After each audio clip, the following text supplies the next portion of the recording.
I have a funny story. I could have sworn I saw that Mercury was going into retrograde on March 1st. I swear, I thought I saw it when I looked it up online. I wrote it down. I've been talking about it, telling people, and guess what? Mercury doesn't go into retrograde until April 1st. So I'm like, oopsie, I read that wrong. But then I was like, why did I read it wrong? Why did I see a 3 instead of a 4? At first I thought, okay, well, 3 plus 1 equals a 4. I'm like, yeah, maybe. But then I was like, no, there's a deeper meaning behind this.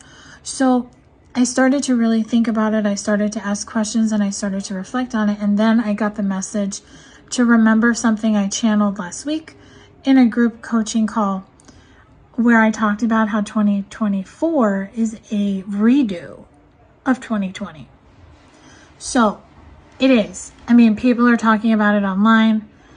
2020, 2024, leap year. The Kansas City Chiefs beat the San Francisco 49ers in the Super Bowl. We have a presidential election here in the United States, and we're probably going to have the same two guys running against each other for office in November. But of course, this is being recorded in March. So anything can happen between now and November. So will it be the same result? Will it be different? Will there be different people standing, waiting to get into the office? Time is going to tell. But what I do feel has changed, or I hope has changed, is the way people think and act when it comes to difference of opinions. 2020 was just a shit show with the way people spoke to one another, treated one another, argued.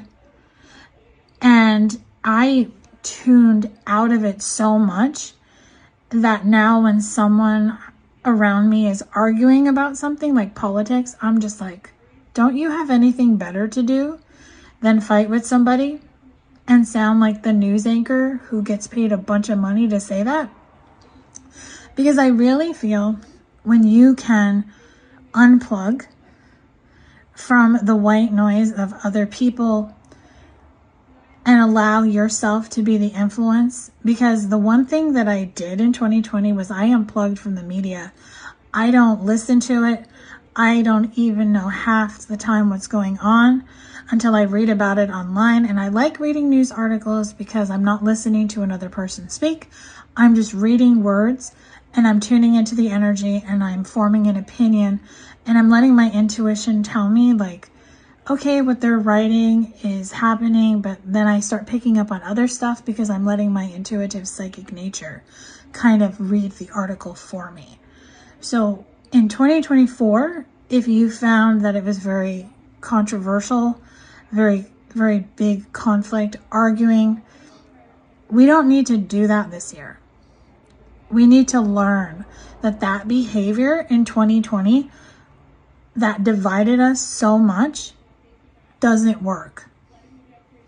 We need to learn to work together, to accept each other for who we truly are, and to respect everyone's opinions, even if we don't agree with it.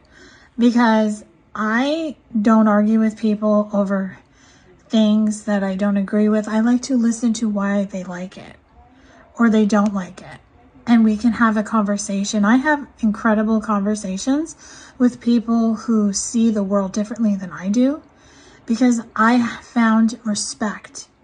I found in order to have somebody respect my opinion, I needed to respect theirs. And when you can listen from a place of love, when you can speak from a place of love, and when you can accept people from a place of love, that's what brings back powerful change. So remember that. It doesn't matter what people believe. It doesn't matter who people vote for. It doesn't matter who people like, who they support. What matters is how you are treated by this person and how you treat them. Because remember, we are supposed to treat others like we want to be treated. That's why I unplugged from that negative, toxic energy of 2020, where everyone wanted to fight, everyone wanted to argue, and everyone wanted to be divided. Divided we fall, united we stand. Let's stand together and stand together with love.